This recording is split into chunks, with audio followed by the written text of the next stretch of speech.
அத்தியாவசிய பொருட்களை வாங்குவதற்காக மைகாட் மூலம் வழங்கப்பட்ட 100 ரிங்கேட் உதவி திட்டத்தின் கீழ் 2வது நாளில் நேற்றிரவு மணி 9:30 நிலவரப்படி நாடு முழுவதும் சுமார் 9 லட்சம் மலேசியர்கள் 60 மில்லியன் ரிங்கேட்டை செலவிட்டனர். 2 நாட்களுக்குள் 1.7 மில்லியனுக்கும் அதிகமான பெறுநர்கள் சாரா உதவியை பயன்படுத்தியதாகவும் மொத்த செலவு நாடு முழுவதும் 110 மில்லியன் ரிங்கேட்டை எட்டியதாக நிதி அமைச்சு தெரிவித்துள்ளது. இன்று 20 விழுக்காட்டினர் கூடுதல் பரிவர்த்தனைகளை செயல்படுத்த மைகாசே அமைப்பு மேம்படுத்தப்பட்டது. திறன் அதிகரித்த போதிலும் இந்த அமைப்பு இன்னும் பல இடங்களில் செயலாக்க நெரிசலை சந்தித்தது.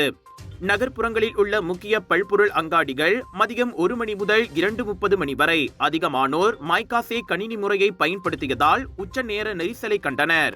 நிலைமையை நிர்வகிக்க களத்தில் உள்ள பிரச்சனைகளை தீர்க்கவும் சில்லறை விற்பனையாளர்களுக்கு ஆதரவளிக்கவும் பெரிய பல்பொருள் அங்காடிகளில் மைகாசே ஊழியர்கள் நிறுத்தப்பட்டனர் என்று நிதியமைச்சு வெளியிட்ட அறிக்கையில் குறிப்பிட்டது. வார நாட்களில் காலை போன்ற நெரிசல் இல்லாத நேரங்களில் பொருட்களை வாங்குமாறு பொதுமக்கள் கேட்டுக் கொள்ளப்படுகின்றனர். 100 ரிங்கேட் சாரா கிரெடிட் இவ்வாண்டு டிசம்பர் 31ஆம் தேதி வரை செல்லுபடியாகும். நாடு முழுவதும் 7300க்கும் மேற்பட்ட பதிவு செய்யப்பட்ட சில்லறை விற்பனை நிலையங்களில் இதை பயன்படுத்தலாம்.